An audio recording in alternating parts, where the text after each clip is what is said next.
শ্রমজীবী যারা আছেন মনক্ষুণ্ণ হবেন না, মন ছোট করবেন না। You are the superhero remittance fighter of our country.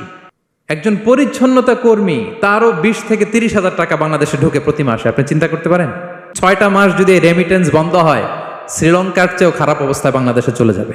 এটা আল্লাহর পক্ষ থেকে একটা স্পেশাল রাহমা, মার্সি এন্ড ব্লেসিংস, যে আমাদের রিজিকের তাগিদায় সারা বিশ্বে যে কাজ করতে হয়, আমরা কাজ করি আর দেশে টাকা পাঠাই, আর সচল থাকে আমার দেশের অর্থনীতির চাকা। আলহামদুলিল্লাহ পড়েন। সো বাংলাদেশের গভর্নমেন্টকে আমি বিনীত অনুরোধ জানাবো, শ্রম মন্ত্রণালয়কে অনুরোধ জানাবো, এয়ারপোর্ট অথরিটিকে অনুরোধ জানাবো, আমার শ্রমজীবী ভাইদের সাথে ভালো আচরণ করুন, তাদের সাথে কোঅপারেট করুন। বিশেষ করে যতগুলো দূতাবাস আছে, আমার শ্রমজীবী ভাইদের যে কোনো কাজকে অগ্রাধিকার ভিত্তিতে আপনারা সার্ভিস দিন। তারা ভালো থাকলে ভালো থাকবে বাংলাদেশ। আসসালামু আলাইকুম ওয়া রাহমাতুল্লাহি তাআলা ওয়া বারাকাতুহু। নাহমাদুহু ওয়া নুসাল্লি আলা রাসূলিহিল কারীম। أما بعد فأعوذ بالله من الشيطان الرجيم بسم الله الرحمن الرحيم يا أيها الإنسان إنك كادح إلى ربك كدحا فملاقيه صدق الله العظيم رب اشرح لي صدري ويسر لي أمري واحلل عقدة من لساني يفقه قولي। বাংলাদেশ ইয়ুথ কমিউনিটি মালয়েশিয়া কর্তৃক আয়োজিত আন্তর্জাতিক শ্রমিক দিবস 2024 উপলক্ষে মালয়েশিয়ার রাজধানী কুয়ালালামপুরের ডাউন টাউনে অবস্থিত উইসমা এমসিএর গ্র্যান্ড বলরুমে ইসলামে শ্রমিকের অধিকার শীর্ষক আলোচনা সভায় আপনারা যারা উপস্থিত হয়েছেন, আপনাদের সবাইকে জানাচ্ছি আন্তরিক শুভেচ্ছা এবং অভিনন্দন। আহলান ওয়া সাহলান ওয়া মারহাবান বিকুম ফি হাদাল লিকা আত-তাইয়িব আল মুবারাক। আলহামদুলিল্লাহ, আমরা অত্যন্ত সৌভাগ্যবান যে আমরা এমন একটা ধর্ম পেয়েছি যে ধর্মটা মজলুমকে নিয়ে কথা বলে। The vulnerable people of the society, সমাজে যারা মজলুম, অসহায়, যাদের কথা কেউ বলে না, তাদের অধিকার নিয়ে ইসলাম কথা বলে। আলহামদুলিল্লাহ পড়েন।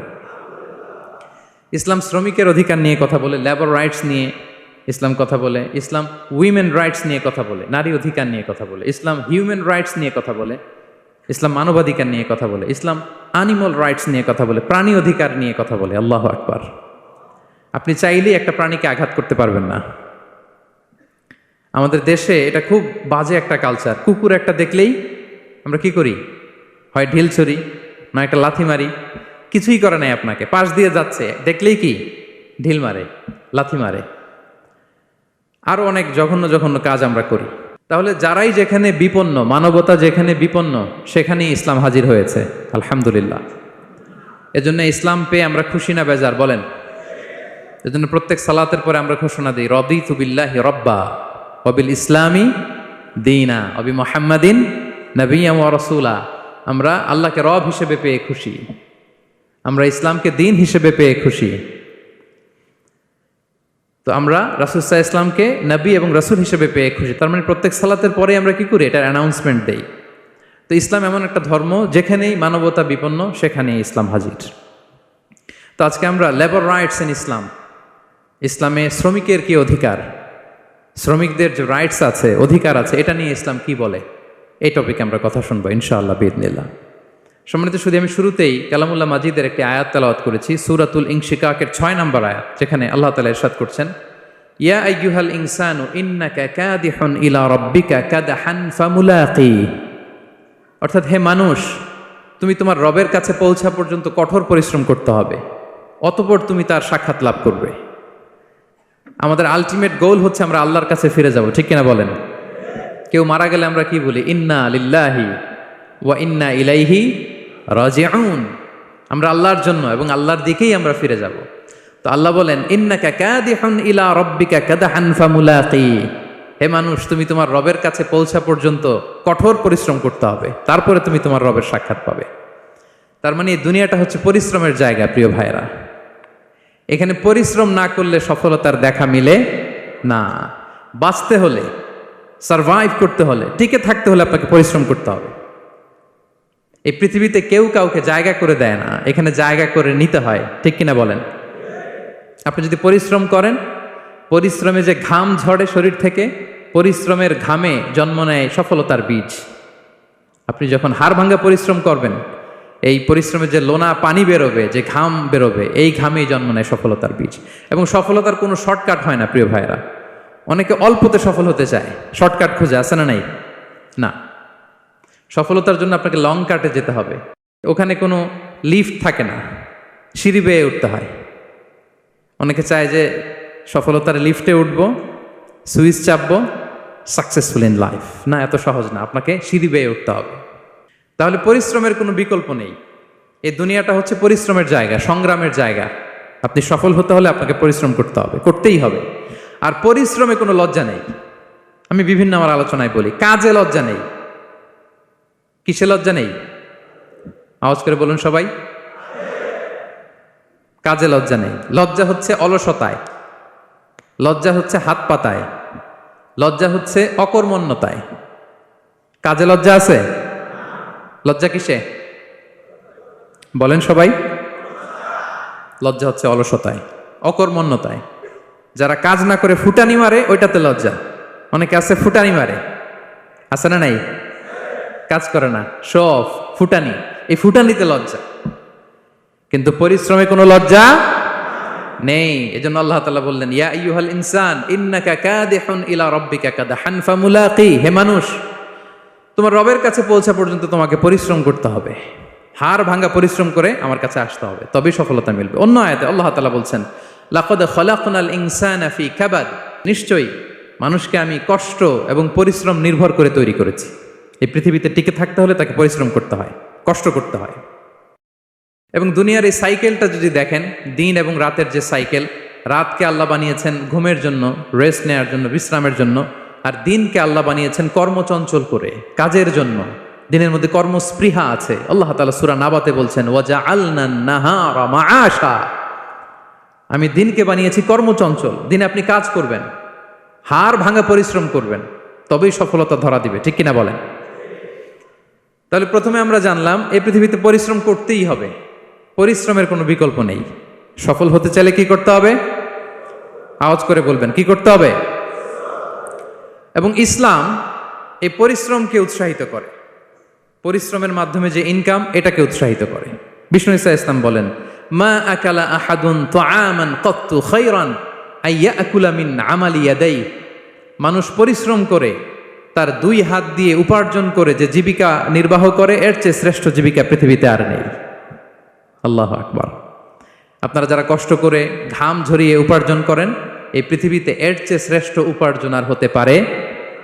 পরিশ্রম করে ঘাম ঝরিয়ে আপনি যে রিজিক এর বন্দোবস্ত আপনার হয়, এই খাবারের চেয়ে শ্রেষ্ঠ খাবার পৃথিবীতে হতে পারে? এরপর বিষ্ণু ঈসা ইসলাম বললেন, ওয়া ইন্না নাবিয়াল্লাহি দাউদ আলাইহিস সালাম কানা ইয়াকুলু মিন আমালি ইয়াদিহি।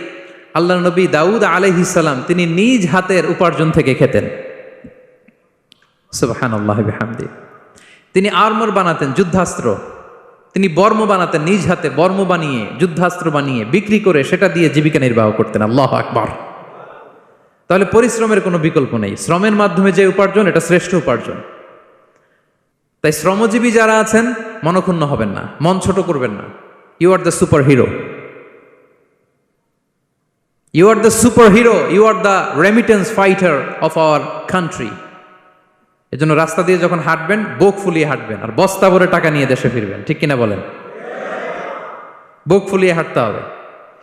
এজন্য আমি আমার প্রিয় মাতৃভূমি বাংলাদেশের গভর্নমেন্টকে অনুরোধ করবো, আমাদের শ্রমজীবী ভাইদের যাতে সুবিধা হয়, এই ব্যবস্থা আপনাদের করতে হবে। বিনীত অনুরোধ রাখবো। শ্রম মন্ত্রণালয়ে যারা দায়িত্বে আছেন, স্পেশালি তাদেরকে রিকোয়েস্ট করবো, আমাদের শ্রমজীবী ভাইদের যেন কোনো কষ্ট না হয়, কারণ তাদের পাঠানো রেমিটেন্সে সচল থাকে আমার দেশের অর্থনীতির চাকা। তারা ভালো থাকলে ভালো থাকবে বাংলাদেশ। Very simple. ঠিক কিনা বলেন? আমার যে ভাইটা পরিচ্ছন্নতা কর্মী, রাস্তা ক্লিন করে, এয়ারপোর্টে ওয়াশরুম ক্লিন করে, একজন পরিচ্ছন্নতা কর্মী, তারও 20 থেকে 30 হাজার টাকা বাংলাদেশে ঢোকে প্রতি মাসে। আপনি চিন্তা করতে পারেন? হ্যাঁ, 6টা মাস যদি রেমিটেন্স বন্ধ হয়, শ্রীলঙ্কার চেয়েও খারাপ অবস্থায় বাংলাদেশে চলে যাবে। Just only 6 months.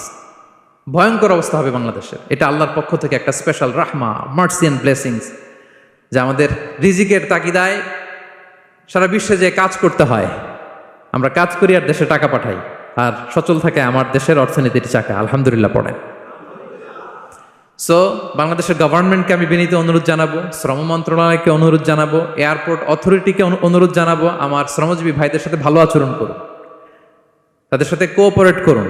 বিশেষ করে যতগুলো দূতাবাস আছে সারা বিশ্বে, বাংলাদেশের যে মিশনগুলো, দূতাবাসগুলো, আমার শ্রমজীবী ভাইদের যে কোনো কাজকে অগ্রাধিকার ভিত্তিতে আপনারা সার্ভিস দিন। এটা দিতেই হবে, ঠিক কিনা বলেন? তারা ভালো থাকলে ভালো থাকবে বাংলাদেশ। তো এই জন্য শ্রমের কোনো বিকল্প নাই। নিজ হাতে উপার্জিত অর্থ, নিজ হাতে উপার্জিত কামাই, এটা শ্রেষ্ঠ কামাই।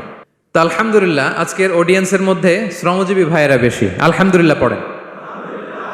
এটা আমাদের সৌভাগ্য। এই যে বাংলাদেশে এখন চাকরি নাই, চাকরির বাজার মন্দা, মাস্টার্স পাস করে বেকার টোটো কোম্পানির ম্যানেজার, এরকম আছে না নাই? তার বিপরীতে আল্লাহ তাআলা আপনাদেরকে মালয়েশিয়া নিয়ে আসছে।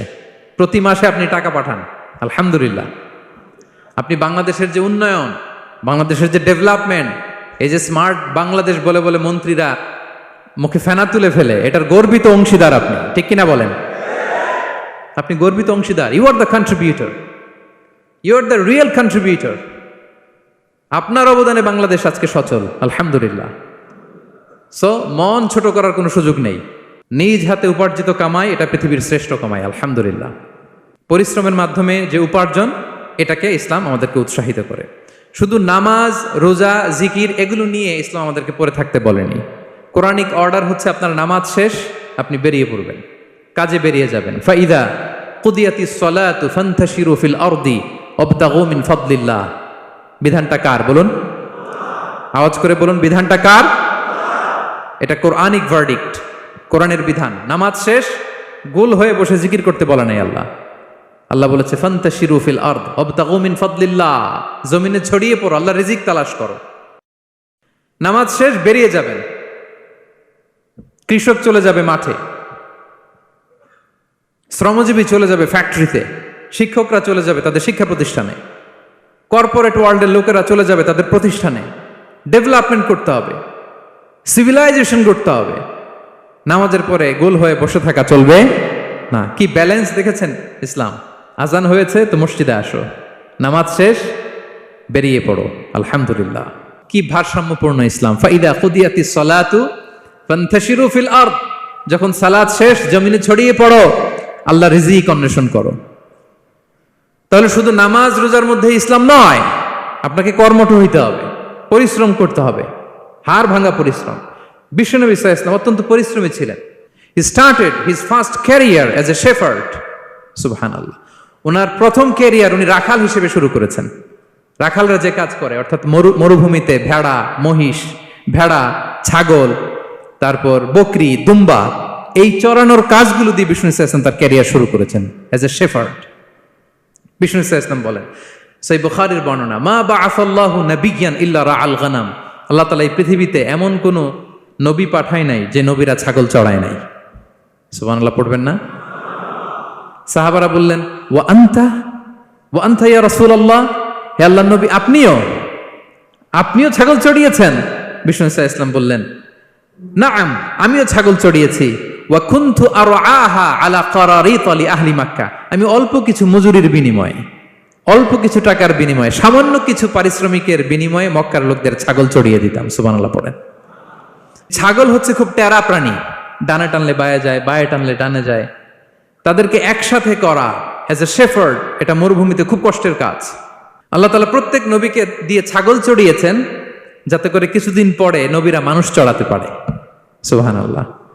আল্লাহ বুঝাতে চাইলেন, এখন ছাগল চড়াও, এদের উপর যদি কন্ট্রোল নিতে পারো তাহলে মানব জাতির উপর কন্ট্রোল নিতে পারবো। আল্লাহু আকবার। এজন্য প্রত্যেকটা নবীকে দিয়ে, সহিহ বুখারীর বর্ণনা, মা বাআসাল্লাহু নাবিয়্যান ইল্লা রাআল গানাম, আল্লাহ পৃথিবীতে এমন কোন নবী পাঠায় নাই যেই নবীকে দিয়ে আল্লাহ ছাগল চড়ায় নাই। তো বিষ্ণু সাল্লাল্লাহু আলাইহি ওয়াসাল্লাম ছাগল চড়িয়েছেন, অত্যন্ত সুঠাম দেহী ছিলেন, কর্মঠ ছিলেন। তার মানে বিষ্ণু সাল্লাল্লাহু আলাইহি ওয়াসাল্লামও পরিশ্রম করে উপার্জন করেছেন, ঠিক কিনা? ছাগল চড়াতেন, তার বিনিময়ে সামান্য কিছু পারিশ্রমিক নিতেন, মজুরি নিতেন, এতে লজ্জা নাই। এজন্য এই কথা দিয়ে শুরু করেছি যে কাজে লজ্জা নেই। এই তো বিষ্ণু সাল্লাল্লাহু আলাইহি ওয়াসাল্লামের ক্যারিয়ার গেল। আমরা যদি সাহাবাদের জীবনী দেখি, ওনারাও পরিশ্রমী ছিলেন। কেউ খেজুর বাগানে কাজ করতেন, কেউ কৃষি কাজ করতেন, কেউ বাজারে ব্যবসা করতেন, কেউ বসে থাকেন নাই। হাড় ভাঙ্গা পরিশ্রম করেছেন প্রত্যেকটা সাহাবা। তারা আমাদের মডেল, তারা আমাদের সুপার হিরো, তারা আমাদের আইকন, ঠিক কিনা? নবীরা আমাদের মডেল, সাহাবারা আমাদের মডেল। বিষ্ণু সাল্লাল্লাহু আলাইহি ওয়াসাল্লাম কর্মঠ ছিলেন, ওনার সাহাবারা অত্যন্ত কর্মঠ ছিল, কেউ বসে থাকতেন না। পরিশ্রম করতেন, হাড় ভাঙ্গা পরিশ্রম করতেন, উপার্জন করতেন। তারা আমাদের জন্য প্রেরণার বাতিঘর। অনেক সাহাবাদের বায়োগ্রাফি থেকে আপনাদেরকে ঘটনা শেয়ার করা যাবে। আমি একজন সাহাবার জীবনী শোনাবো আপনাদেরকে। আব্দুর রহমান ইবনে আউফ রাদিয়াল্লাহু তাআলা আনহু। 10 জন জান্নাতের, দুনিয়াতে বসে যে 10 জন সাহাবা জান্নাতের সুসংবাদ পেয়েছেন তাদের মধ্যে একজন, আলহামদুলিল্লাহ বলেন। আব্দুর রহমান ইবনে আউফ রাদিয়াল্লাহু তাআলা আনহু প্রথম 8 জন মক্কায় যারা কালিমা পড়ে মুসলমান হয়েছে তাদের একজন। তার স্ট্যাটাসটাকে জেনে নেন। তো তিনি যখন মক্কা থেকে হিজরত করে মদিনায় গেলেন, মনে রাখবেন মক্কা থেকে যে সাহাবারা বাড়ি ঘর ছেড়ে হিজরত করেছে তাদেরকে বলে মহাজির, মানে হিজরতকারী সাহাবা। আর মদিনাতে যে সমস্ত সাহাবারা তাদেরকে রিসিভ করেছেন তাদেরকে বলে আল আনসার, মানে সাহায্যকারী সাহাবা। তো যারাই হিজরত করে মক্কা থেকে মদিনায় যেত, বিষ্ণু ইসা ইসলাম মদিনার কোন সাহাবীর সাথে তার ভাই পাতিয়ে দিতেন, আল মুআখাত, ব্রাদারহুড করে দিতেন, দায়িত্ব দিতেন যে তুমি এই সাহাবীকে দেখবে। তো আব্দুর রহমান ইবনে আউফ রাদিয়াল্লাহু তাআলা আনহু যখন হিজরত করে গেলেন, তার দেখভাল করার জন্য যে সাহাবীর দায়িত্ব পড়ল তার নাম হচ্ছে সাআদ ইবনে রাবীহ, আনসারী সাহাবী রাদিয়াল্লাহু তাআলা আনহু। বিষ্ণু বললেন, সাআদ, আব্দুর রহমান ইবনে আউফ তোমার ভাই, ভাই বানিয়ে দিলেন। কি বানিয়ে দিলেন? তুমি তাকে টেক কেয়ার করবে, সে হবে তোমার মেহমান। সুবহানাল্লাহ। সাআদ ইবনে রাবীহ রাদিয়াল্লাহু তাআলা আনহু তিনি আব্দুর রহমান ইবনে আউফকে ডেকে নিয়ে গেলেন, ঘরে নিয়ে গেলেন মেহমানকে, এবং বললেন, ইয়া সাআদ ইন্নী আকসারুল আনসারি মালান। হে সাআদ, তুমি চিন্তা করো না, তুমি মনে করো না যে তোমার ভরণ পোষণ দিতে আমার কষ্ট হবে। আমি মদিনার সবচাইতে বড় বিজনেস ম্যাগনেট, সবচাইতে বড় বিজনেস ম্যাগনেট আমি। No tension, don't worry about it. Tension নিও না, আসো, তোমার জন্য আমার কি প্রপোজাল শোনো। ফাআকসিমু লাকা নিসফা মালি, আমার যত সম্পদ আছে আমি অর্ধেক তোমার দিয়ে দিব। সুবহানাল্লাহ, এত আসতে। আপনার বাড়িতে কেউ মেহমান হলে করতে পারবেন এরকম? আল্লাহ, কেমন প্রেরণার বাতিঘর তারা। ফাআকসিমু নিসফা মালি, হে আব্দুর রহমান ইবনে আউফ, আমার অর্ধেক সম্পদ তোমারে দিয়ে দিব। এখানেই শেষ না, এরপর বলতে লাগলেন, আমার অনেকগুলো স্ত্রী আছে, তুমি কোথায় যে মেয়ে খুঁজবা, প্রস্তাব দিবা, এত ঝামেলার দরকার নাই। আমার কোন স্ত্রীকে তোমার ভালো লাগে বলো, তার যদি তোমাকে ভালো লাগে তাহলে প্রয়োজনে তাকে আমি ডিভোর্স দিয়ে দিব, তাকে নিয়ে তুমি সুখের সংসার করবা। আল্লাহু আকবার, আল্লাহু আকবার। অর্ধেক সম্পদ দিয়ে দিব, আমার একাধিক স্ত্রী আছে, কাউকে যদি তোমার পছন্দ হয় এবং সেও যদি তোমাকে পছন্দ করে, প্রয়োজনে তাকে ডিভোর্স দিব, new life, new career, just go on. আমরা এই সুযোগ পেলে কি করতাম? সাথে সাথে অর্ধেক সম্পদ নিয়ে নিতাম, ঠিক কিনা? আব্দুর রহমান ইবনে আউফ প্রেরণার বাতিঘর। উনি কি করলেন? উনি বললেন, লা হাজাতা লি ফি যালিক, আমার ভাই তুমি যে বলছো, এ সাআদ ইবনে রাবী, তুমি যে এত চমৎকার প্রপোজাল দিয়েছো, এতেই আমি খুশি, তোমার কোনো কিছুর আমার দরকার নাই। বারাকাল্লাহু লাকা ফি আহলিকা ওয়া মালিক, আল্লাহ তোমার সম্পদেও বরকত দেখ, আল্লাহ তোমার পরিবারেও বরকত দেখ। তবে একটা কষ্ট করতে হবে, সেটা কি?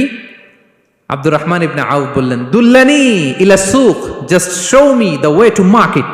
মদিনার বাজারটা কোথায় এটা একটু দেখায় দাও। আমি নতুন মানুষ, পথঘাট চিনি না। দুল্লানি ইলা সুক, just show me the way to market of Medina. মদিনার বাজারটা কোন রাস্তা একটু দেখায় দাও। আল্লাহু আকবার। সাআদ ইবনে রাবী বললেন, এই তো মদিনার বাজার। উনি যে কিছু ঘি কিনলেন, পনির কিনলেন, কিনে বিক্রি করলেন, প্রফিট করলেন। ওই প্রফিট দিয়ে আরো বেশি করে কিনলেন, আবার বিক্রি করলেন, প্রফিট, আবার বিক্রি করলেন, প্রফিট। এই কেনা বেচা করতে করতে 1-2 মাসের মধ্যে উনি মদিনার one of the biggest business magnate হয়ে গেলেন। আল্লাহু আকবার। কি হাড় ভাঙ্গা পরিশ্রমই না তারা করেছেন। একেবারে রেডি ক্যারিয়ার ছিল, গেলাম সবচেয়ে বড় বিজনেসম্যানের অর্ধেক সম্পত্তি পেয়ে গেলাম। He didn't accept the ready career, rather he made his own path with his own Endeavour. নিজের চেষ্টায়, নিজের পরিশ্রমে, নিজের ঘাম ঝরিয়ে নিজের ক্যারিয়ার তৈরি করেছেন। চিল্লায় বলেন ঠিক কিনা? This is the biography of Abdur Rahman ইবনে আউফ রাদিয়াল্লাহু তাআলা আনহু। সাহাবারা কতটা পরিশ্রম করেছেন, তার মানে বিশ্বনবী পরিশ্রমী ছিলেন, সাহাবারা পরিশ্রমী ছিলেন। এবং বিষ্ণু ঈসা ইসলাম পরিশ্রম করতে বলতেন সবাইকে, হাত পাততে নিষেধ করতেন, কারণ দারিদ্রতা বড্ড ভয়ঙ্কর। দারিদ্রতা যার আসে সে বুঝে। বাংলা একটা কথা আছে, অভাব যখন দরজায় এসে দাঁড়ায়, ভালোবাসা তখন সবার মুখস্থ দেখছেন? অভাব যখন দরজায় এসে দাঁড়ায়, ভালোবাসা তখন জানলা দিয়ে পালায়। দারিদ্রতা ঈমান কেড়ে নেয়। আপনি পার্বত্য চট্টগ্রামের অবস্থা জানেন? আমাদের বাংলাদেশের পাহাড়ি এলাকার অবস্থা জানেন? ওখানে আমাদের গরিব মুসলিম ভাইদেরকে সামান্য কিছু টাকা পয়সা দিয়ে ওদেরকে খ্রিস্টান বানিয়ে ফেলতেছে মিশনারিগুলো। এই খবর তো আমরা রাখি না। দারিদ্রতা বড্ড ভয়ঙ্কর। এজন্য বিষ্ণু ইসলাম দারিদ্রতা থেকে আল্লাহর কাছে পানাহ চাইতেন। তিনি বলতেন, আল্লাহুম্মা ইন্নী আউযু বিকা মিনাল ফাকরি ওয়াল কিল্লাতি ওয়াদ-দিল্লাহ। ও আল্লাহ, I seek refuge with you from poverty, from insufficiency and humiliation. ও আল্লাহ, আমি তোমার কাছে দারিদ্রতা থেকে পানাহ চাই। ও আল্লাহ, আমি তোমার কাছে স্বল্পতা থেকে পানাহ চাই। ও আল্লাহ, আমি তোমার কাছে লাঞ্ছনা থেকে পানাহ চাই। পড়েন আমিন। এই দোয়াটা বেশি বেশি পড়বেন। আল্লাহুম্মা ইন্নী আউযু বিকা মিনাল ফাকরি ওয়াল কিল্লাতি ওয়াদ-দিল্লাহ। হে আল্লাহ, আমি দারিদ্রতা থেকে পানাহ চাই। আল্লাহ, স্বল্পতা থেকে পানাহ চাই। আল্লাহ, লাঞ্ছনা থেকে পানাহ চাই। সবাই পড়ুন আমিন। বিষ্ণু ইসলাম যে দোয়াগুলো শিখিয়েছেন এগুলো হচ্ছে very precise in wording but comprehensive in meaning. শব্দে খুব ছোট, কিন্তু অর্থ মানুষের হৃদয়ে এটার আবেদন অনেক ব্যাপক, অনেক বেশি। আপনি সারাদিন মিলিয়েও দোয়ার মধ্যে এত সুন্দর প্রার্থনা বাক্য তৈরি করতে পারবেন না, কিন্তু বিষ্ণু ইসলাম এক বাক্যে যেটা চেয়েছেন গোটা দুনিয়াটা এর ভেতরে ঢুকে গিয়েছে। আল্লাহুম্মা ইন্নী আউযু বিকা মিনাল ফাকরি ওয়াল কিল্লাতি ওয়াদ-দিল্লাহ। আল্লাহ, দারিদ্রতা থেকে পানাহ চাই। বিষ্ণু ইসলাম নিজে স্বয়ং দারিদ্রতা থেকে পানাহ চাইতেন। তাহলে দারিদ্রতার সাথে আমাদের কোনো সম্পর্ক? আমরা পরিশ্রম করব, আমরা কাজ করে খাবো, কাজে কোনো লজ্জা নেই। লজ্জা অলসতায়, চিল্লায় বলেন ঠিক কিনা? এবং বিষ্ণু ইসলামের কাছে কেউ যদি হাত পাতত, যদি দেখতেন তার কাজ করার যোগ্যতা আছে, বিষ্ণু ইসলাম ভিক্ষা দিতেন না, কাজে উৎসাহিত করতেন, ভিক্ষাবৃত্তিকে অনুৎসাহিত করতেন। এক যুবক এসে হাত পাতলো, বিষ্ণু ইসলাম আমার কিছু দেন। নই বললেন, তুমি তো শক্ত সামর্থ্য মানুষ, বাসায় কি আছে বলো? সে বলে, আমার বাড়িতে একটা পানি খাওয়ার জগ আছে আর একটা চাদর আছে। বিষ্ণু ইসলাম বললেন, নিয়ে আস। সে নিয়ে আস। এবার বিষ্ণু ইসলাম চাদর আর জগ দুইটা নিয়ে সাহাবাদেরকে বললেন, মাইয়াশতারি হাযাইন, কে কিনবে? অকশন চিনেন? অকশন, অকশনে কি করে? নিলামে দাম তোলে না? তো রাসূল সাল্লাল্লাহু আলাইহি ওয়াসাল্লাম তার চাদর আর জগটা নিলামে তুললেন। এই কে কিনবে? মাইয়াশতারি হাযাইন, মাইয়াশতারি হাযাইন। একজন বলল, ফাকালা রাজুল আনা আখিযুহুমা বিদিরহাম, ইয়া রাসূলুল্লাহ, আমি 1 দিরহামে কিনবো। কয় দিরহাম? বিষ্ণু বললেন, 1 দিরহাম, 1 দিরহাম, 1 দিরহাম। মানে এর চেয়ে কেউ বাড়াবে কিনা? মাইয়াজিদু আলা যালিক, এর চেয়ে বাড়ায় দিবা কে? আরেক সাহাবী বলল, ইয়া রাসূলুল্লাহ, আমি 2 দিরহামে কিনবো। 2 দিরহাম, 2 দিরহাম, 2 দিরহাম, আর বাড়ে না। বিষ্ণু ইসলাম তার কাছে 2 দিরহাম দিয়ে বিক্রি করে দিলেন। 2 দিরহাম নিয়ে যুবককে বললেন, নাও, এই 1 দিরহাম দিয়ে কিছু খাবার কিনে তোমার ফ্যামিলিকে দিয়ে আস। আরেক দিরহাম দিয়ে একটা কুঠার কিনে নিয়ে আস। তো যুবক কুঠার কিনে আনলো। ফাওয়াদাআ লাহু আর-রাসূল সাল্লাল্লাহু আলাইহি ওয়াসাল্লাম ইয়াদান, রাসূল সাল্লাল্লাহু আলাইহি ওয়াসাল্লাম নিজ হাতে ওই কুঠারের একটা হাতল লাগাই দিলেন কাঠের। কারণ শুধু কুঠার দিয়ে তো হবে না, একটা হাতল থাকতে হবে না? বিষ্ণু সাল্লাল্লাহু আলাইহি ওয়াসাল্লাম ওনার মোবারক হাতে, বরকতময় হাতে ওই কুঠারে একটা হাতল লাগাই দিলেন। এবার বললেন, যাও, 1 দিরহাম দিয়ে কুঠার, আরেক দিরহাম দিয়ে খাবার কিনে আনো। এই কুঠার দিয়ে জঙ্গলে যে কাঠ কেটে লাকড়ি বেচে জীবিকা নির্বাহ করো। সামনের 15 দিন আমার সামনে যেন তোমার ঘুরঘুর করতে না দেখি। এ বেচারা গেল, 1 দিরহাম দিয়ে ফ্যামিলিতে খাবার দিল, আর লাকড়ি নিয়ে কাঠ কাটতে না কাটতে কয়েকদিনের ব্যবধানে ও 10 দিরহাম কামায় ফেলছে। আস্তে আস্তে আস্তে আস্তে সে স্বাবলম্বী হয়ে গেল। এরপর একবার বিষ্ণু ইসলামের কাছে আসছে। বিষ্ণু ইসলাম তারে বলে, মানুষের কাছে হাত পাতার চেয়ে, দুয়ারে দুয়ারে ভিক্ষা করার চেয়ে তোমার মতো এরকম কাঠ কেটে, জঙ্গলে কাঠ কেটে বাজারে বিক্রি করা অনেক ভালো। আল্লাহু আকবার। এই হচ্ছে বিষ্ণু ইসলামের ক্যারেক্টারিস্টিক্স। তিনি ভিক্ষাবৃত্তিকে অনুৎসাহিত করতেন। এই যে গল্পটা, what is the moral of the story? কি শিখলাম? 1 নম্বর যেটা শিখলাম, তিনি কাজ করে খেতে উৎসাহিত করেছেন। চাইলেই বিষ্ণু ইসলাম ওই 2টা জিনিস বিক্রি করে 2 দিরহাম দিয়ে বলতে পারতেন, যাও 2 দিরহাম দিয়ে খাবার কিনো। ওই বেলা খেয়ে রাতের বেলা আরেক দুয়ারে যে ভিক্ষা করতো, ঠিক কিনা বলেন? কথা বুঝতেছেন? 2 দিরহাম দিয়ে যদি খাবার কিনতো, তো দুপুরে খেয়ে রাতে কি করতো? আবার হাত পাততো। সেটা করে নাই।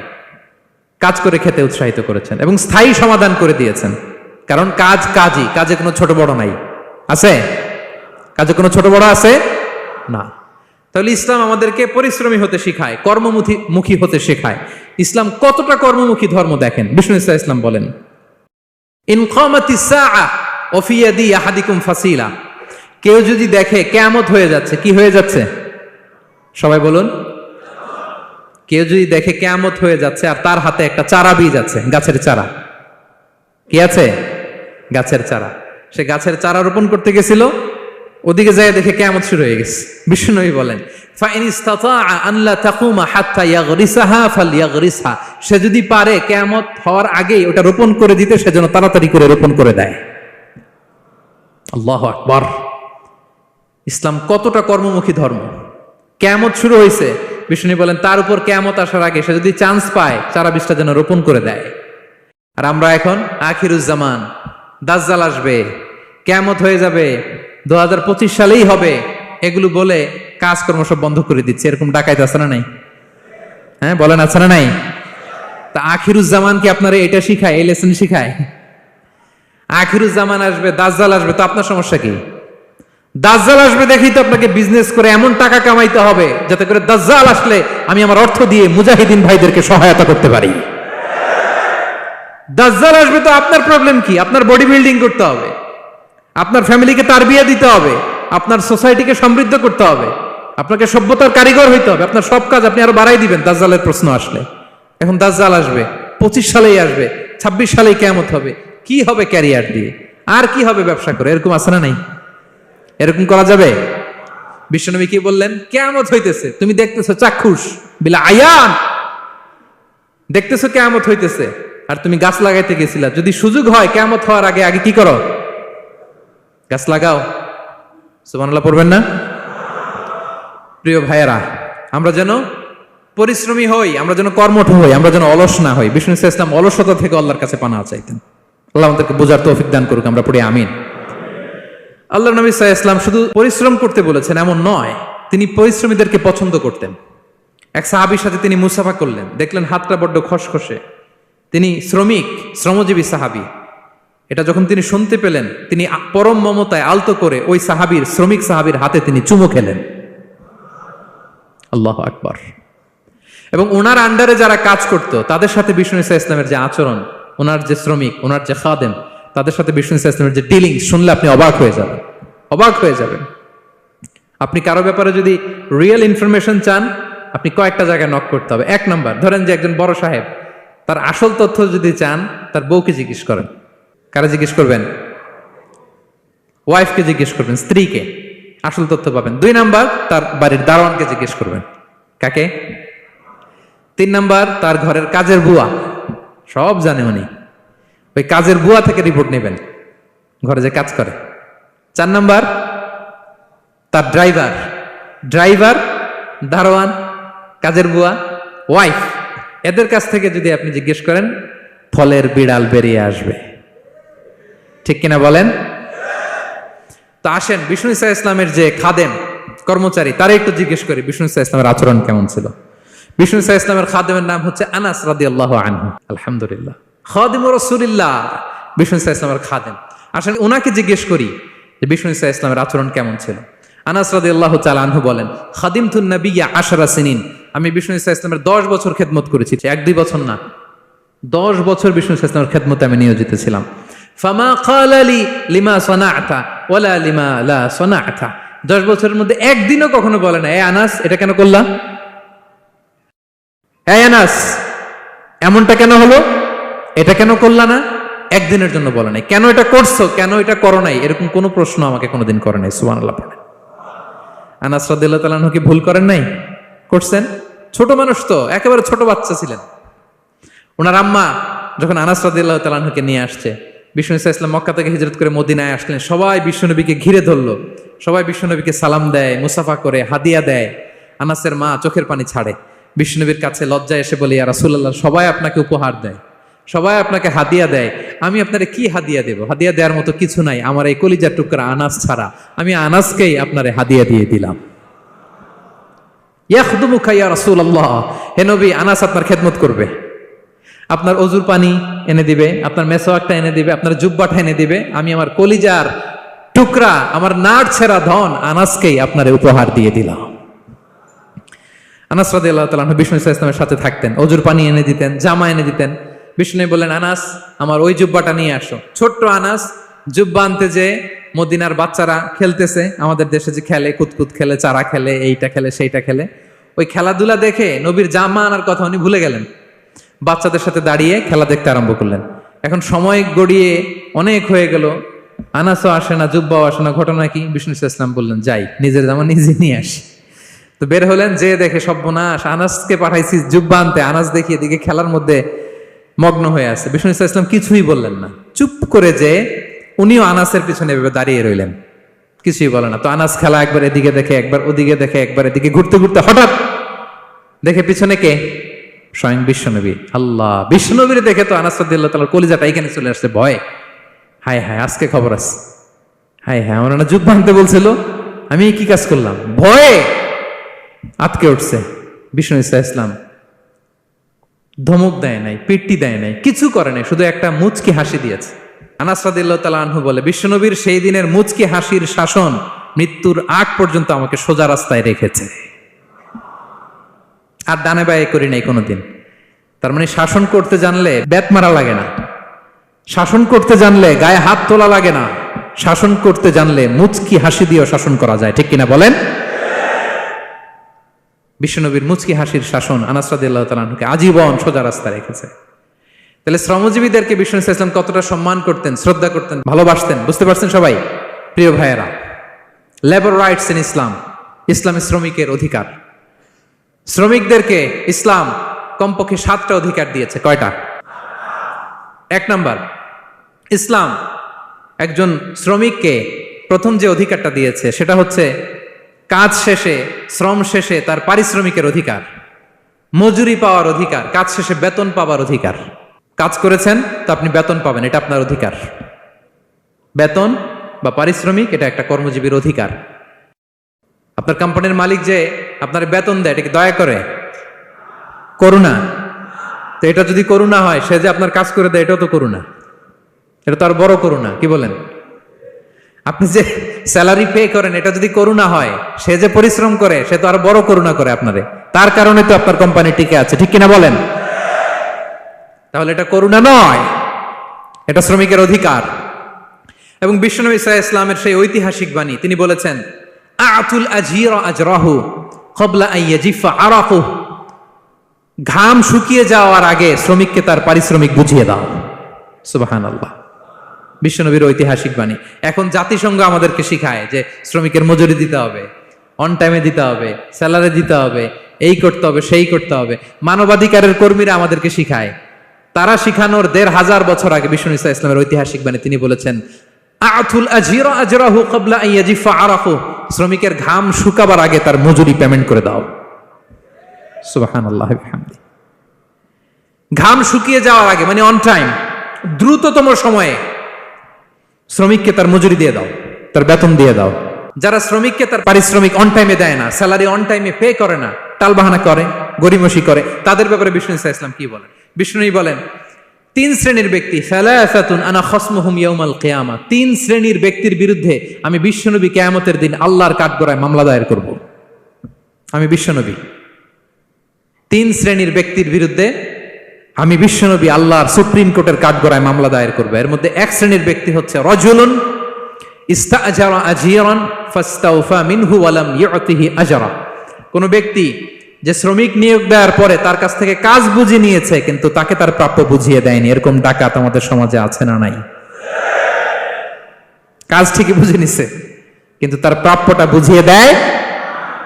বিশ্বনবী বলেন তার বিরুদ্ধে আমি মামলা দায়ের করব। প্রিয় ভাইরা, বুঝে থাকলে উত্তর দেন। বিশ্বনবী যার বিরুদ্ধে মামলা দায়ের করবে তার জান্নাত তো একেবারে ডাইরেক্ট, তাই না?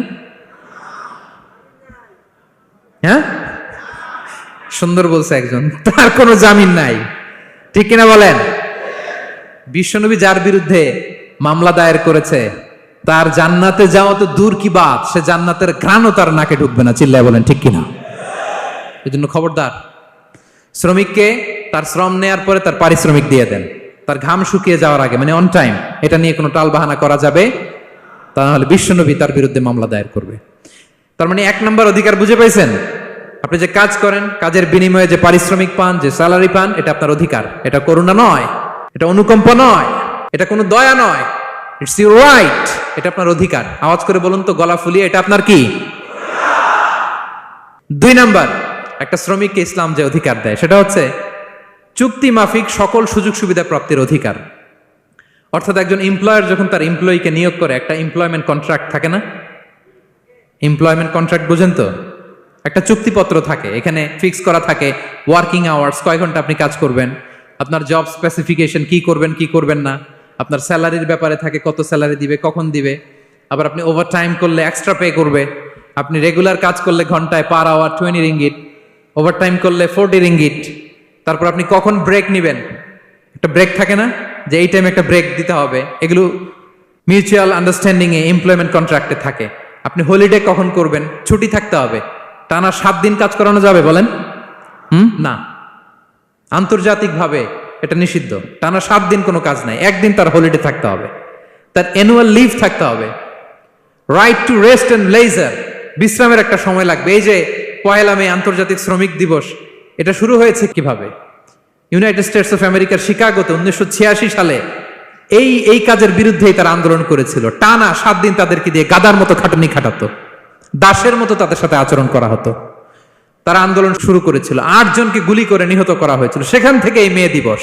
কিন্তু বিষ্ণু ঈসা ইসলাম 1500 বছর আগে এই শ্রমিকদের অধিকারের ব্যাপারে সোচ্চার ছিলেন। আলহামদুলিল্লাহ বলেন। তাহলে right to rest and leisure, UDHR, universal declaration for human rights, এগুলো সব নির্ধারিত আছে। তার মানে একজন শ্রমিকের 2 নম্বর অধিকার হচ্ছে চুক্তি অনুযায়ী সকল সুযোগ সুবিধা প্রাপ্তির অধিকার। আপনার চুক্তি করছেন, আপনি এটা এটা দিবেন, কিন্তু কাজের পরে আপনি ফ্যাসিলিটি দিচ্ছেন না, এটা করা যাবে বলেন? করা যাবে? আল্লাহর কোরআন কি বলছে শুনুন। আল্লাহর কোরআন বলে, ইয়া আইয়ুহাল্লাযীনা আমানু আউফু বিল উকুদ, O you who believe fulfil your contract, ও বিশ্বাসীরা তোমরা তোমাদের চুক্তি পূর্ণ করো। ওয়া আউফু বিল আহদি ইন্নাল আহদা কানা মাসউলা, তোমরা যে কমিটমেন্ট করেছো, যে কন্ট্রাক্ট করেছো, এই চুক্তি তোমরা পূর্ণ করো। তা না হলে কিয়ামতের কঠিন ময়দানে এই চুক্তির ব্যাপারে, কন্ট্রাক্টের ব্যাপারে, এই এগ্রিমেন্টের ব্যাপারে আপনারা জিজ্ঞেস করবে কে? তাহলে যা চুক্তি করেছেন সুযোগ সুবিধা, তাই আপনাকে দিতে হবে। মালিক ভাইয়েরা মনে থাকবে তো নাকি? এগ্রিমেন্টে যা যা বলেছেন, যা যা লিখে সিগনেচার করেছেন, তাই আপনাকে দিতে হবে। আদেশটা কার? সবাই বলুন। আপনি মন চাইলে হায়ার করবেন, আর পরের দিন ফায়ার করবেন, এরকম করা যাবে? হ্যাঁ, চাইলে হায়ার ফায়ার, মন যা চায় তা করবেন, এটা করা চলবে না। তাহলে 2টা অধিকার গেল। 3 নম্বর, একজন শ্রমিককে ইসলাম যে অধিকার দিয়েছে সেটা হচ্ছে সুন্দর আচরণ পাবার অধিকার। তিনি আপনার ফ্যাক্টরির ওয়ার্কার, আপনার স্টাফ, এজন্য যা মনে চায় তা আচরণ করবেন, দাসের মতো আচরণ করবেন। এটা করা যাবে? আওয়াজ করে বলেন, করা যাবে? বিষ্ণু ঈসা ইসলাম ইন্তেকালের আগে পুরা উম্মাকে 2টা বিষয় ওসিয়ত করেছেন। আওয়াজ করে বলুন তো কয়টা? 1 নম্বর হচ্ছে নামাজ। 1 নম্বর কি? আসসালাত। আসসালাত, রুহু বের হওয়ার আগে, ইন্তেকালের আগে বিষ্ণু বলেন আসসালাত, আসসালাত, নামাজ, নামাজ। উম্মতেরা নামাজের ব্যাপারে সতর্ক হও। 2 নম্বর তিনি বলেছেন ওয়ামা মালাকাত আইমানুকুম, তোমাদের অধীনস্থ যারা আছে তাদের ব্যাপারে সচেষ্ট হও, তাদের প্রতি সদয় হও, তাদের সাথে খারাপ আচরণ করো না। এটা কখন বলছেন? জুমার খুতবার সময়, সাহাবীদের সাথে গল্প করার সময়, বিবিদের সাথে আলোচনার সময়। কখন? Just right before his death. এখনই রুহু বেরোবে, ইন্তেকালের আগে তিনি বলেছেন উম্মতেরা আসসালাত, নামাজ, উম্মতেরা ওমা মালাকাত আইমানুকুম, তোমাদের কর্মচারীদের সাথে খারাপ আচরণ করো না। তাহলে 3 নম্বর হচ্ছে শ্রমিকদের সুন্দর আচরণ পাবার অধিকার, তাদের সাথে খারাপ আচরণ করা যাবে না। বিষ্ণু ঈসা ইসলাম শ্রমিকদের রাইটস, অধিকারের ব্যাপারে এতটা সোচ্চার ছিলেন, বিদায় হজের মতো, বিদায় হজের যে বাণী, যে ভাষণ, এই ঐতিহাসিক ভাষণেও বাদ যায়নি শ্রমজীবীদের কথা। সুবহানাল্লাহ পড়েন। বিদায় হজের ভাষণে বিষ্ণুনবী বলেছেন আরিকাকুম, আরিকাকুম আতইমুহুম মিম্মা তাকুলুন ওয়াকসুহুম মিম্মা তালবাসুন। খবরদার ও আমার উম্মতেরা, এই ভাষণের পরে আর বড় কোনো ভাষণ আমার পক্ষ থেকে তোমরা পাবে না। তোমাদের কর্মজীবী, তোমাদের শ্রমিক, তোমাদের ওয়ার্কার, তোমাদের স্টাফদের ব্যাপারে সাবধান থাকো। তোমরা যা খাবে তাদেরও তা খাওয়াবে, তোমরা যা পড়বে তাদেরও তা পড়তে দিবে, তাদের প্রতি তোমরা সদয় হবে। বিদায় হজের বাণী তো বিষ্ণু ঈসা ইসলাম আপনাদের কথা ভুলে নাই। আলহামদুলিল্লাহ পড়েন। কি রহমতের নবী ছিলেন, কি মায়ার নবী ছিলেন। শ্রমজীবীদেরকে বিষ্ণু ঈসা ইসলাম এতটা ভালোবাসতেন। তাহলে 3 নম্বর যে অধিকার ইসলাম একজন শ্রমিককে দেয় সেটা হচ্ছে সুন্দর আচরণ পাবার অধিকার। দেখবেন যে মালিক বা যে এমপ্লয়ার ভালো আচরণ করে, সব শ্রমিককে তাকে ভালোবাসে, তার জন্য দোয়া করে। আপনি মালিক হয়ে অসুস্থ, দেখবেন আপনার ওয়ার্কার গুলো জায়নামাজ বিছিয়ে সেজদায় পরে আপনার জন্য কাঁদে। এরকম আছে না নাই? মালিক হলে তো এরকম মালিক হইতে হবে, এমপ্লয়ার হলে তো এরকম হওয়া চাই, ঠিক কিনা বলেন? তাহলে আমরা শ্রমজীবীদের সাথে ভালো আচরণ করব, পারা যাবে তো ইনশাআল্লাহ? ইনশাআল্লাহ। 4 নাম্বার, কর্মক্ষেত্রে নিরাপত্তার অধিকার। শ্রমজীবী ভাইদের যে ওয়ার্ক প্লেস আছে সেখানে তাদের নিরাপত্তা থাকতে হবে, সেফটি মেজারমেন্ট থাকতে হবে। অনেক জায়গায় দেখি আয়রন ফ্যাক্টরিগুলোতে যারা কাজ করে, আল্লাহু আকবার, আপনারা ভিডিও ক্লিপসে দেখবেন যে কি ভয়ঙ্কর সেখানকার অবস্থা। ডিহাইড্রেশন, এক একজন অসুস্থ হয়ে যায়। সেখানে তাদের পর্যাপ্ত পানির ব্যবস্থা নাই, এটা নাই সেটা নাই। এমন এমন ফ্যাক্টরিতে আমাদের অনেক ভাইরা কাজ করে, কেমিক্যাল ফ্যাক্টরি, মাস্কও নাই। এরকম ডাকাইত আছে না নাই? কেমিক্যাল ফ্যাক্টরিতে যারা কাজ করবে এদেরকে মাস্ক দিতে হবে, এদেরকে হ্যান্ড গ্লাভস দিতে হবে। নির্মাণ শ্রমিক যারা আছে তাদেরকে হেলমেট দিতে হবে। প্রত্যেকটা ফ্যাক্টরিতে ফায়ার এক্সটিংগুইশার লাগবে, আগুন লাগলে অগ্নি নির্বাপক যে যন্ত্র, এগুলোর দরকার আছে না নাই বলেন? গাদার মতো ঢোকার জায়গা নাই, বেরোয়ার জায়গা নাই, সেফ এন্ট্রি নাই, সেফ এক্সিট নাই। হাজার হাজার মানুষ কাজ করে, আগুন লাগলে সব পুড়ে ছাই। এরকম হয় না? প্রিয় ভাইরা বলেন, আওয়াজ করে বলেন, হয় না এরকম? অহরহ আমরা দেখি বাংলাদেশ। অগ্নি নির্বাপক যন্ত্র নাই, না, এটা করা যাবে না। আগুন লাগলে কিভাবে আপনি আগুন নেভাবেন, কিভাবে তাদের সেফটি সিকিউরিটি এনশিওর করবেন, এগুলো সব আগে থেকে নির্ধারণ থাকতে হবে। তাহলে 4 নাম্বার হচ্ছে নিরাপত্তা অ্যাজ এ এমপ্লয়ার, এটা আপনাকে এনশিওর করতে হবে। 5 নাম্বারে সাধ্যের বাইরে কোনো কাজে বাধ্য না করার অধিকার। সাধ্যের বাইরে কিছু আপনি তার উপর চাপিয়ে দিতে পারবেন, এমন হেভি ওয়ার্কলোড দিতে পারবেন না যেটা তার শরীরে কুলায় না। এরকম ডাকাইত আছে যে পারে না, তারপরে তার উপর কাজ চাপিয়ে দেয়, আছে না নাই বলেন? বলেন। ওয়ার্কারের স্বাস্থ্যহানি হয়, অঙ্গহানি হয়, এবং এমন ছোট ছোট বাচ্চাদের দিয়ে কাজ করায়, শিশু শ্রম, এটা তো আইনত দণ্ডনীয় অপরাধ। এটা করা যাবে না। এগ্রিমেন্টে, চুক্তিতে আপনি যা করাবেন, যেভাবে করাবেন, যা চান সার্ভিস, ওইটাই করাইতে হবে। এবং আল্লাহর বিধান এটা, লা ইউকাল্লিফুল্লাহু নাফসান ইল্লা উসআহা। আল্লাহ সাধ্যের বাইরে বান্দার উপরও কোনো কিছু চাপিয়ে দেয় না। এটা samely applicable to the worker. বিষ্ণু ইসলাম বলেন, ওয়ালা ইউকাল্লাফু মিনাল আমালি ইল্লা মা ইউতিক। সাধ্যের বাইরে কোনো ওয়ার্কারকে অতিরিক্ত কোনো কাজ চাপিয়ে দেয়া যাবে না। ফাইন কাল্লাফাহু, যদি তাকে সাধ্যের বাইরে কোনো কাজ চাপিয়ে দিতে হয়, মা ইয়াগলিবুহু, যেটা তার জন্য কষ্ট হয়ে যায়, ফাল ইউইনহু আলাই, এই কাজে তাকে সাহায্য করতে হবে। মালিক হয়ে আপনার হাত লাগাতে হবে, অথবা এক্সট্রা ম্যান পাওয়ার নিতে হবে, ওয়ার্ক ফোর্স নিতে হবে। সুবহানাল্লাহ পড়েন। বিশ্বনবী মনে হচ্ছে যেন বর্তমান যে এই যে হাজার হাজার ফ্যাক্টরি, এই কলকারখানা, এই ওয়ার্কারদের দুর্দশাগুলো দেখে দেখে পয়েন্টে পয়েন্টে ধরে ধরে কথা বলেছেন। আল্লাহু আকবার। যদি সাধ্যের বাইরে কিছু চাপিয়ে দিতে হয় তাহলে তাকে সহায়তা করতে হবে। তাহলে 5 নাম্বার শ্রমিকের অধিকার হচ্ছে সাধ্যের বাইরে কোনো কাজে বাধ্য না করার অধিকার। আপনি বাধ্য করতে পারবেন না। কটা গেল? 5টা। মাশাআল্লাহ, খুব মনোযোগী শ্রোতা।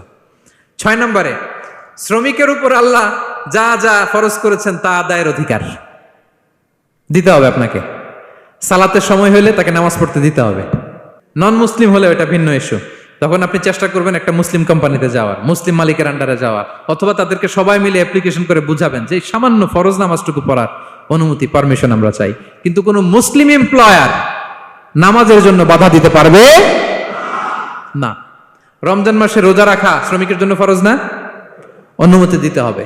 নারী কর্মীদেরকে, যারা নারী কর্মী আছে তাদেরকে পর্দার অনুমতি দিতে হবে, হিজাবের অনুমতি দিতে হবে।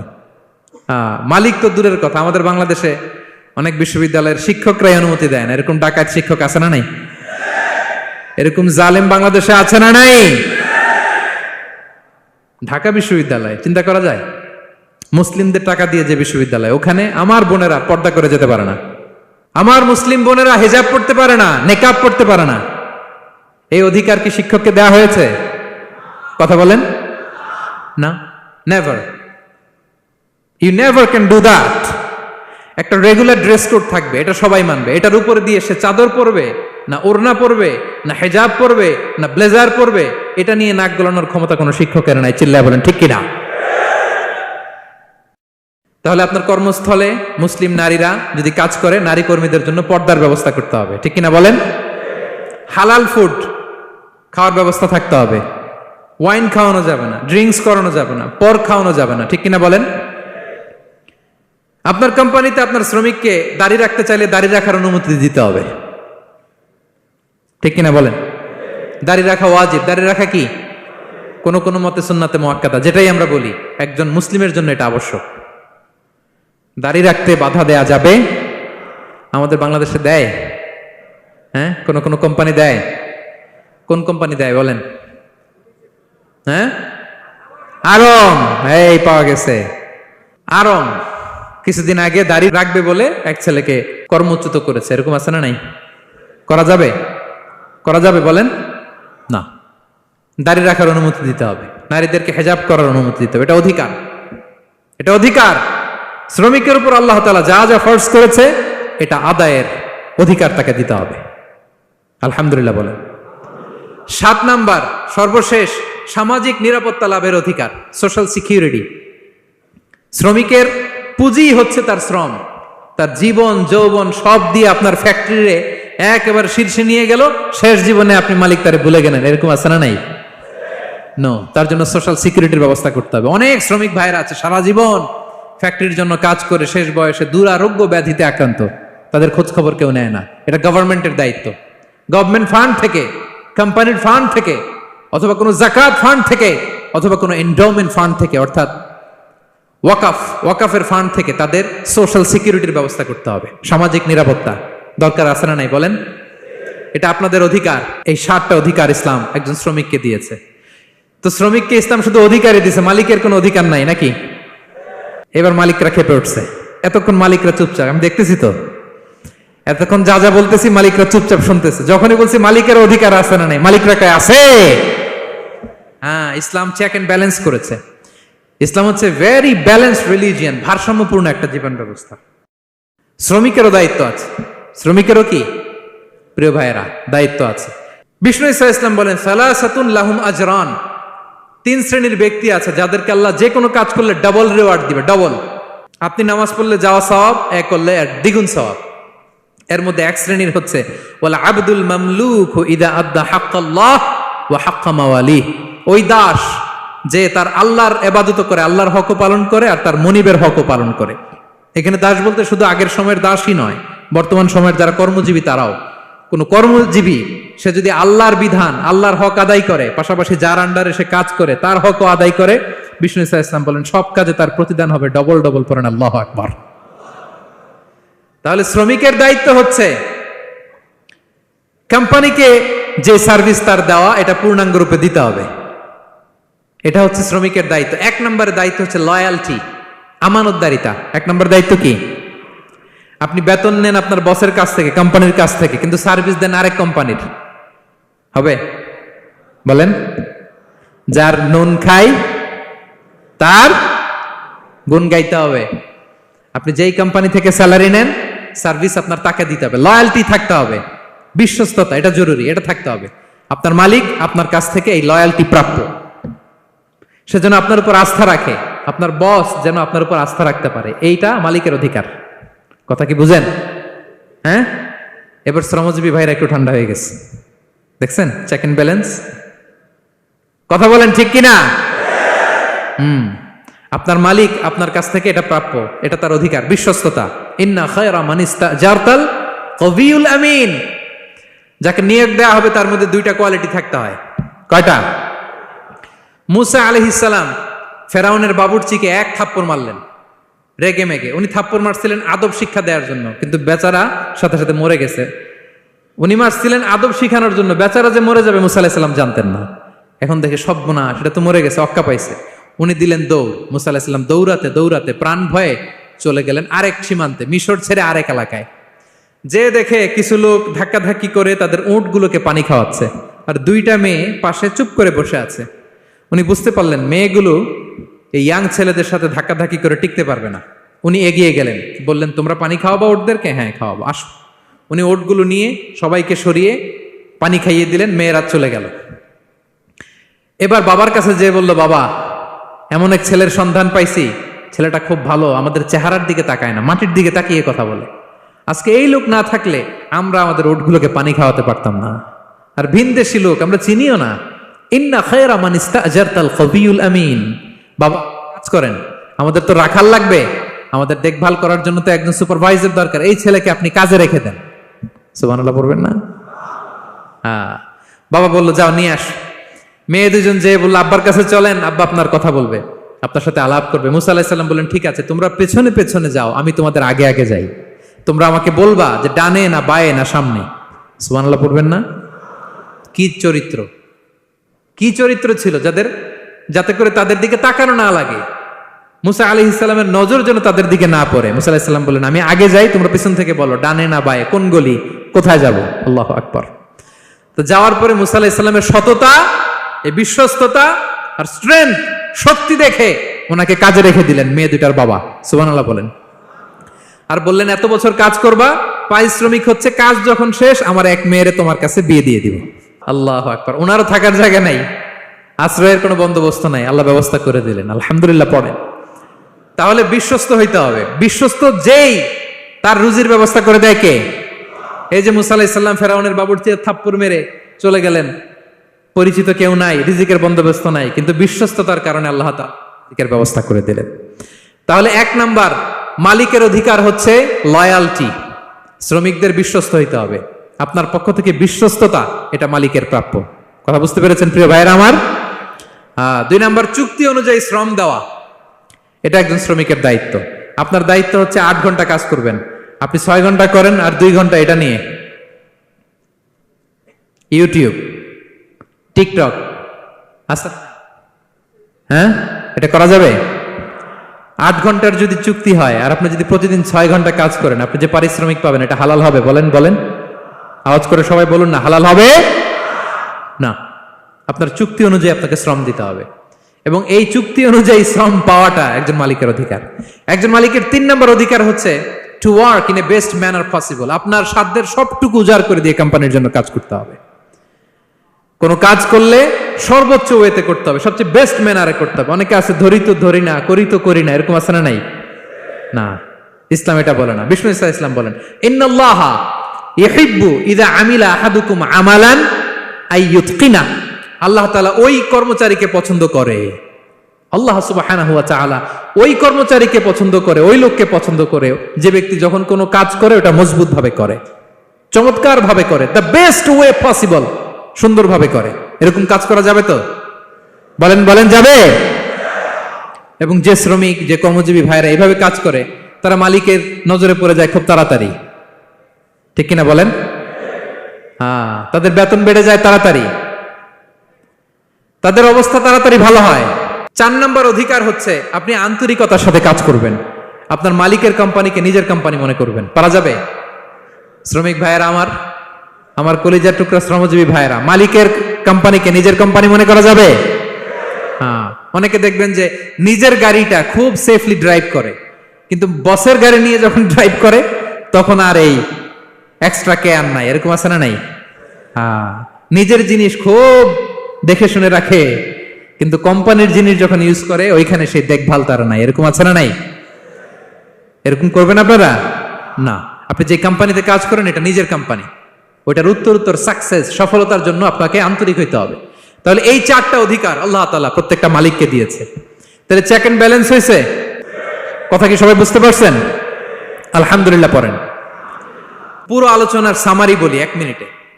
1 number lesson, take away message সাথে করে নিয়ে যাবেন, যেটা শুরুতে বলেছিলাম। 1 নাম্বার কথা হচ্ছে সফলতার জন্য পরিশ্রমের কোনো বিকল্প নেই।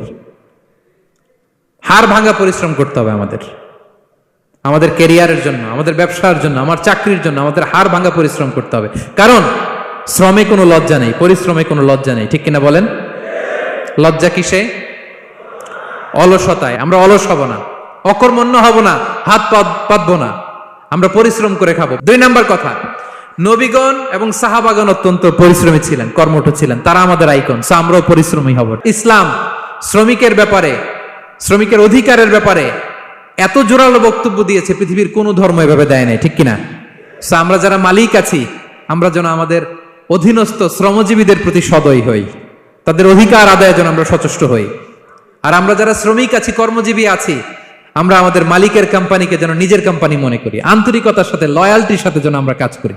আল্লাহ তাআলা আমাদের কাজে, কর্মে, পরিশ্রমে, ক্যারিয়ারে, চাকরিতে, ব্যবসায় ভরপুর বারাকা দান করুক। আওয়াজ করে পড়ুন আমিন। হাযা মা ইনদি ওয়াল ইলমু ইনদাল্লাহ আলাইহি তাওয়াক্কালতু ওয়া ইলাইহি উনীব। ওয়াসসালামু আলাইকুম ওয়া রাহমাতুল্লাহি তাআলা ওয়া বারাকাতুহু।